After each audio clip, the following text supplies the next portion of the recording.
Comecemos por adicionar a um recipiente de vidro 30 ml de água a temperatura ambiente. Aos poucos, vamos adicionar colheres de açúcar ao recipiente com água e misturar até dissolver, ou seja, até deixarmos de ver os cristais de açúcar. Após 50 colheres, notamos que o açúcar começa a acumular-se no fundo do recipiente. A este vamos chamar de precipitado. Como não conseguimos dissolver mais, podemos dizer que a solução está saturada, ou seja, o solvente dissolveu o máximo de soluto possível a esta temperatura ambiente. Mas o que será que acontece quando aumentamos a temperatura do recipiente? Será que conseguimos dissolver o açúcar que se acumulou no fundo? A solução é colocada em banho-maria para que a sua temperatura aumente. Com o aumento da temperatura, o precipitado dissolveu. São adicionadas mais 4 colheres de açúcar, somando um total de 54 colheres. Observamos que todo o açúcar dissolveu e a solução ficou mais concentrada. Curioso, por que será que conseguimos dissolver mais açúcar em água quente do que em água fria? Com um filtro de café, filtramos a solução, para que não passe nenhum cristal que tenha ficado por dissolver. A elevada concentração e espessura da solução tornam este processo um pouco mais lento. Enquanto isso, faremos noutro recipiente o mesmo procedimento, mas desta vez com sal.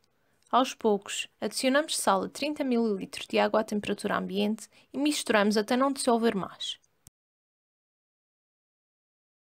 Quando a solução de água com açúcar estiver filtrada, passamos-la para outro recipiente. Colocamos uma etiqueta de identificação e deixamos-la de parte.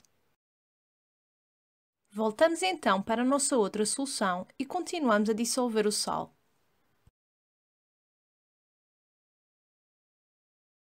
Não foi possível dissolver a 10ª colher de sal. A solução é aquecida à semelhança do que foi feito anteriormente. O precipitado foi dissolvido. É acrescentada mais meia colher de sal e também esta é dissolvida, somando um total de aproximadamente 13 gramas de sal. Filtramos a solução e deitamos noutro recipiente devidamente etiquetado. É repetido o mesmo método com o nosso terceiro e último soluto, o sulfato de cobre. Em 30 ml de água a temperatura ambiente, foi possível dissolver cerca de 11 colheres de sulfato de cobre. À 12ª colher, o composto precipitou. Com a água quente, foi possível adicionar e dissolver por completo mais 5 colheres de sulfato de cobre, somando um total de aproximadamente 17 gramas. Também esta solução é filtrada e transferida para uma terceira placa de Petri. Sabendo que, a temperatura ambiente, os 30 ml de água não conseguiriam dissolver a quantidade de soluto que dissolvemos ao aumentar a temperatura, o que será que vai acontecer às nossas soluções quando a temperatura voltar a baixar?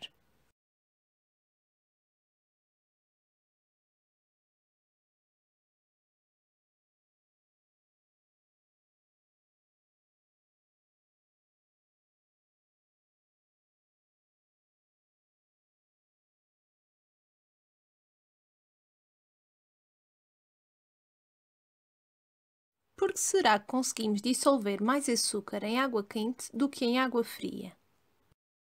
Quando aquecemos a água, o movimento das suas moléculas aumenta. Elas ficam mais ativas e mais afastadas umas das outras.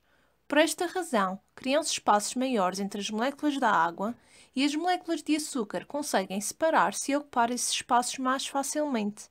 É desta forma que conseguimos dissolver mais quantidade de açúcar em água quente. Em geral, a solubilidade aumenta com o aumento da temperatura, que foi o que aconteceu na nossa experiência. Ao aumentarmos a temperatura, o nosso solvente conseguia dissolver consideravelmente mais quantidade de soluto, principalmente no açúcar e no sulfato de cobre. No caso do sal, esta diferença já não foi tão acentuada. Neste processo foi possível observar que para a mesma quantidade de água à mesma temperatura dissolvemos mais quantidade de açúcar do que de sal.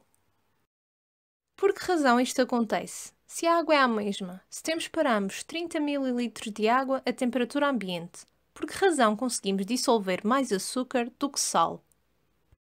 Isto acontece porque o coeficiente de solubilidade do açúcar em água é superior ao do sal. O que acontece às nossas soluções saturadas quando a temperatura começa a baixar? Ao baixar a temperatura, assistimos ao processo contrário da solubilização, ou seja, as moléculas dos nossos solutos juntaram-se novamente e formaram cristais. A este processo chamamos de cristalização. Consulta a descrição deste vídeo para teres acesso à lista de materiais, recomendações de segurança e explicações sobre esta experiência.